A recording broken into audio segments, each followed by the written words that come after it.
Hello शिक्षक साथियों, मैं सुरेंद्र कुमार सुमन अपना यूट्यूब चैनल सुरेंद्र सुमन बीएनपी पर बहुत बहुत स्वागत करता हूं। साथियों, आज मैं कक्षा 7 का ज्योग्राफी चैप्टर से ऑब्जेक्टिव प्रश्न कवर करने का प्रयास किया हूं, जो हमारे एग्ज़ाम के लिए बहुत ही इम्पोर्टेंट्स रहने वाला है।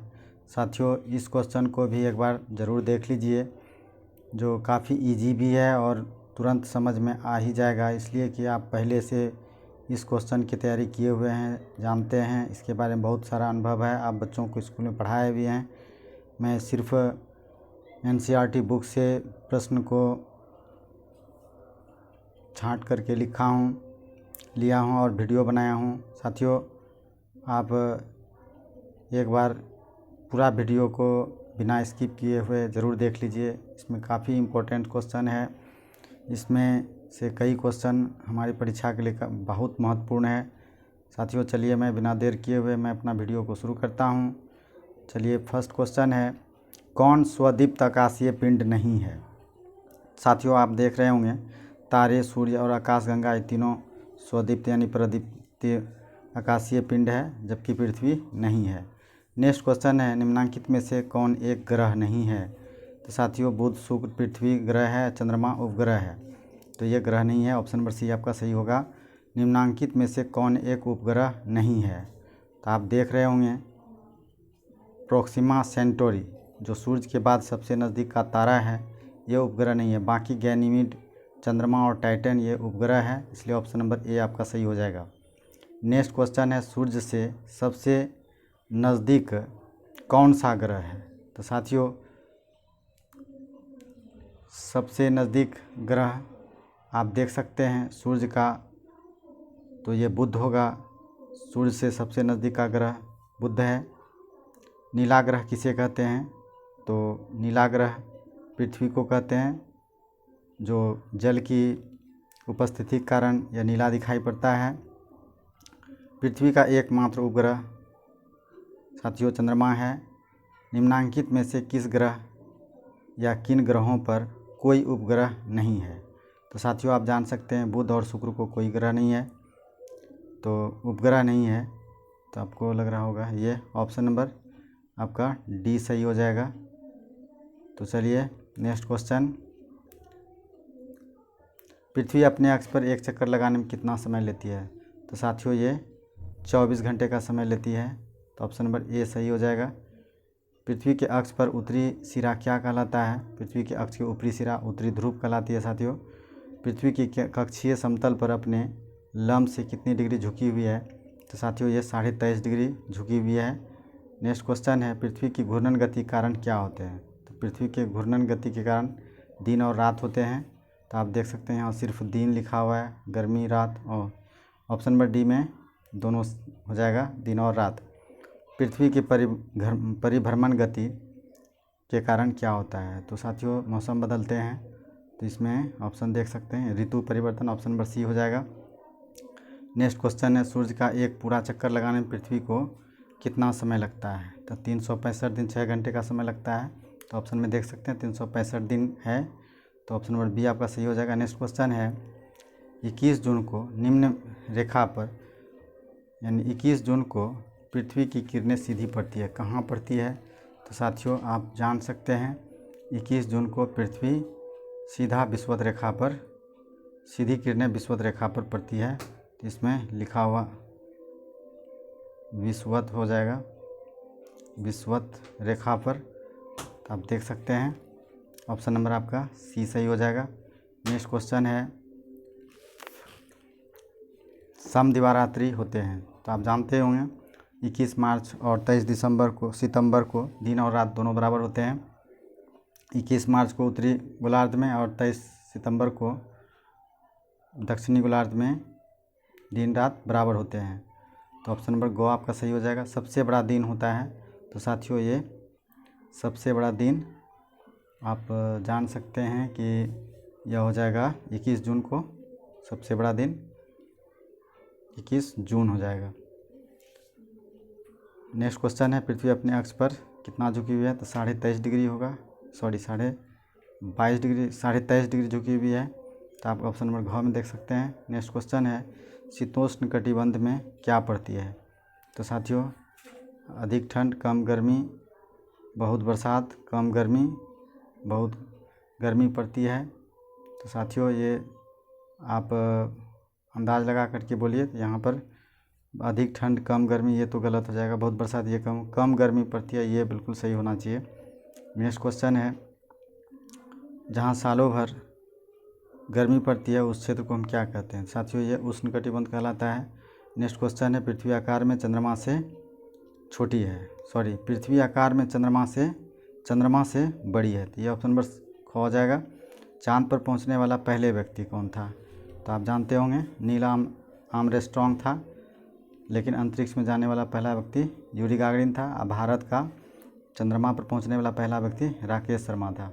नेक्स्ट क्वेश्चन है, जीवन पनपता है कहाँ साथियों? जीवन स्थलमंडल, जलमंडल, वायुमंडल सभी जगह यानी जैव मंडल पर। यह ऑप्शन नंबर घ हो जाएगा। अंतरिक्ष में जाने वाला पहले भारतीय ये तो राकेश शर्मा है। जल डमरू जोड़ता है, तो साथियों जल डमरू किसको जोड़ता है? तो आप जान सकते हैं दो बड़े जल भागों को जोड़ता है। ऑप्शन नंबर ख आपका सही हो जाएगा। नेक्स्ट क्वेश्चन है, समताप मंडल होता है। समताप मंडल क्या होता है? तो जलमंडल, स्थलमंडल, जैवमंडल यानी वायुमंडल होता है। तो ऑप्शन नंबर घ हो जाएगा। परिवर्तन मंडल यानी क्षोभ मंडल के ऊपर समताप मंडल पाया जाता है। नेक्स्ट क्वेश्चन है, निम्न में से कौन एक वायुमंडल का घटक नहीं है? तो क्षोभ मंडल, समताप मंडल, आयन मंडल, ये जो साथियों ये वायुमंडल का घटक है, लेकिन जैव मंडल नहीं है।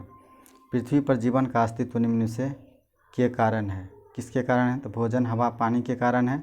इसमें से सभी हो जाएगा। नेक्स्ट क्वेश्चन है, जलमंडल पृथ्वी के कितने भाग को घेरे हुए है? तो जलमंडल आप सभी आदमी जानते होंगे कि 71% जल है और 29% स्थल भाग है। नेक्स्ट क्वेश्चन है, तालाब, झील, सागर आदि निम्न में किसके भाग हैं? तो साथियों ये सभी क्या हो जाएगा? जलमंडल के भाग हैं। नेक्स्ट क्वेश्चन है, वनस्पतियाँ अपने भोजन बनाने के लिए किस गैस का उपयोग करती हैं? तो साथियों पेड़ पौधे भोजन बनाने के लिए CO2 गैस का उपयोग करती है। ऑप्शन नंबर ख हो जाएगा। नेक्स्ट क्वेश्चन है, कौन जैव मंडल का घटक नहीं है? साथियों इसमें वीडियो बनाने में कुछ चूक हो जाती है, इसलिए आप अपने तरफ से मुझे क्षमा भी करेंगे, क्योंकि मैं बहुत बिजी रहता हूँ। मुझे बहुत टाइम मिलने पर मैं वीडियो बनाता हूँ। हो सकता है किसी प्रकार की गलती हो जाए, आंसर बोलने में मिस भी हो सकता है, कन्फ्यूजन तो बहुत सारा प्रश्न में तो नहीं, कभी कभार हो जाता है। तो आप उसको कमेंट करके आप मुझे सुधारने के लिए बोल सकते हैं। इसके लिए हम आपसे अपेक्षा रखते हैं। चलिए साथियों, कौन जैव मंडल का घटक नहीं है? तो जैव मंडल का घटक आप देख सकते हैं। जैव मंडल का घटक साथियों स्थलमंडल है, जलमंडल है, वायुमंडल है, लेकिन खुला अंतरिक्ष नहीं है। नेक्स्ट क्वेश्चन है कि निम्न में से किस गैस की मौजूदगी के कारण पृथ्वी पर जीवन संभव है? तो आप जान रहे होंगे पृथ्वी पर ऑक्सीजन के कारण जीवन संभव है। नेक्स्ट क्वेश्चन है,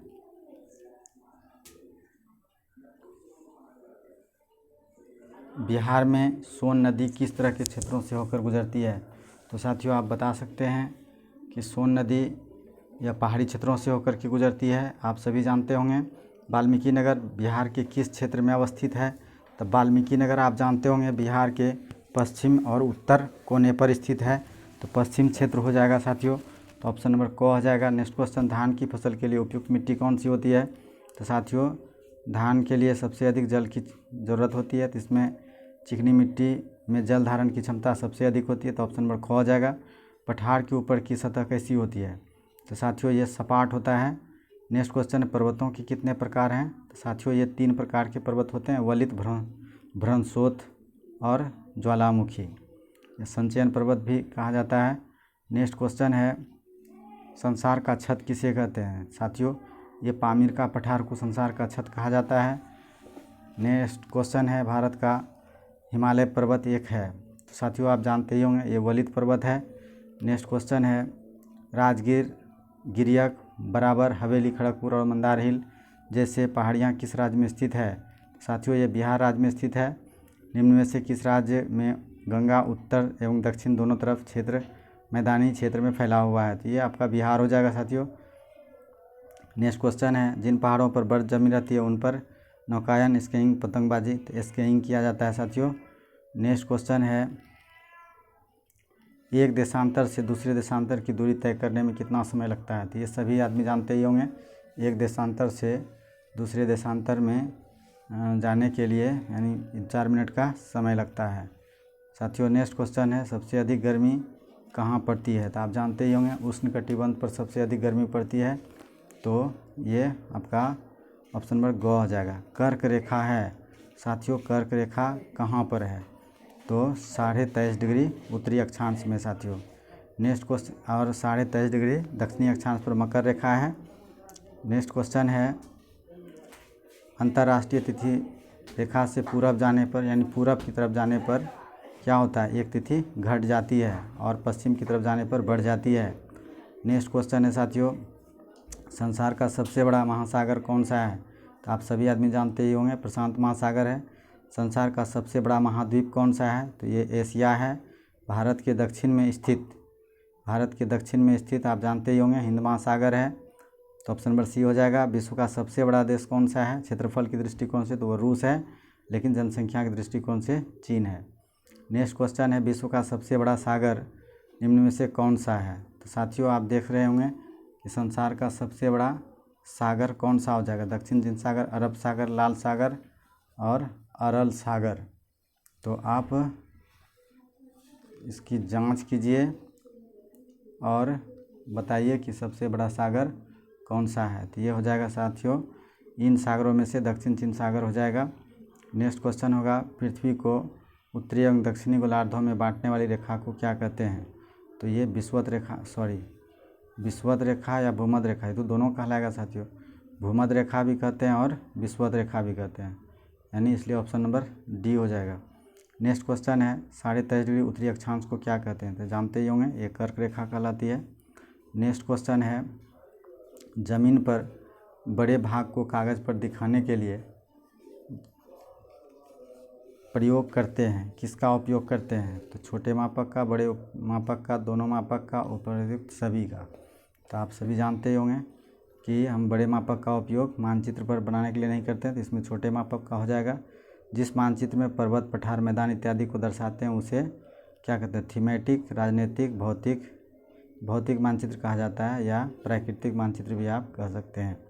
नेक्स्ट क्वेश्चन है, मानचित्र में मैदान को किस रंग से दिखाया जाता है? तो साथियों ये हरे रंग से दिखाया जाता है। मानचित्र में दक्षिण की दिशा किधर होती है? तो आप जानते होंगे ऊपर उत्तर की दिशा और नीचे दक्षिण की दिशा होती है। नेक्स्ट क्वेश्चन है, मानचित्र निर्माण में ध्यान रखना चाहिए, किन बातों का ध्यान रखना चाहिए? संकेतों, दिशाओं, मापक का, यानी सभी का ध्यान रखना आवश्यक होता है। नेक्स्ट क्वेश्चन है साथियों, रबी फसलों के लिए मशहूर ताल क्षेत्र है? तो साथियों ये पटना से पूरब का क्षेत्र रबी फसलों के लिए मशहूर है। सोमेश्वर की पहाड़ियाँ हैं, तो आप सभी जानते होंगे सोमेश्वर की पहाड़ी कहाँ पर है? सोमेश्वर की पहाड़ी आप बताइए, तराई क्षेत्र में होगा सोमेश्वर की पहाड़ी।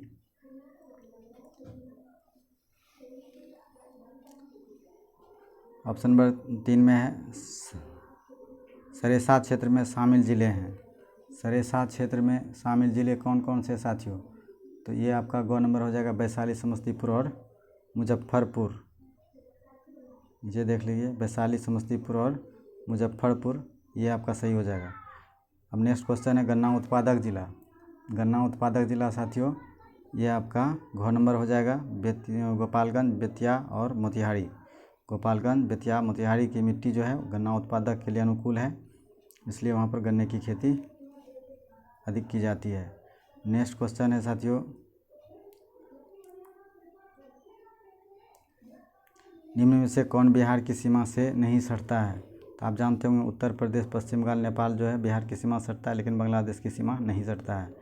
नेक्स्ट क्वेश्चन है, बिहार में प्रखंडों की संख्या कितनी है? तो आप सभी जानते होंगे 534 प्रखंड है बिहार में। बिहार में गर्मी में औसत तापमान कितना रहता है? तो साथियों ये 30 डिग्री सेल्सियस औसत तापमान रहता है। बिहार में कितने ज़िले हैं? तो साथियों आप जानते ही होंगे 38 ज़िले हैं। नेक्स्ट क्वेश्चन है, बिहार के पूर्वी हिस्से में किस प्रकार की जलवायु पाई जाती है? तो साथियों ये गर्म एवं आर्द्र जलवायु पाई जाती है। बिहार में टाल क्षेत्र स्थित है, तो ये टाल क्षेत्र पटना के पूर्व में स्थित है। नेक्स्ट क्वेश्चन है, बिहार में बरसात का मौसम किस महीने में आरंभ होता है? तो साथियों ये जून के फर्स्ट वीक में हो जाता है। नेक्स्ट क्वेश्चन है, बिहार का प्रमुख खाद्यान्न फसल कौन सा है? तो आप सभी जानते होंगे ये धान है। नेक्स्ट क्वेश्चन है, गया में अवस्थित विष्णुपद मंदिर किसने बनवाया है? तो आप जानते ही होंगे रानी अहिल्याबाई ने बनवाया है। बिहार में गर्म जल कुंड कहाँ अवस्थित है? साथियों ये गर्म जल कुंड राजगीर में है। ककोलत प्रसिद्ध है, तो ये ठंडे जल के लिए प्रसिद्ध है, जो आपका नवादा जिले में स्थित है। नेक्स्ट क्वेश्चन है, जरासंध का अखाड़ा कहाँ अवस्थित है? जरासंध का अखाड़ा राजगीर में स्थित है। नेक्स्ट क्वेश्चन है साथियों, नेक्स्ट तो नहीं, अब बिल्कुल ये लास्ट क्वेश्चन था साथियों। इसी के साथ मैं अपना वीडियो को समाप्त करता हूँ। नमस्कार।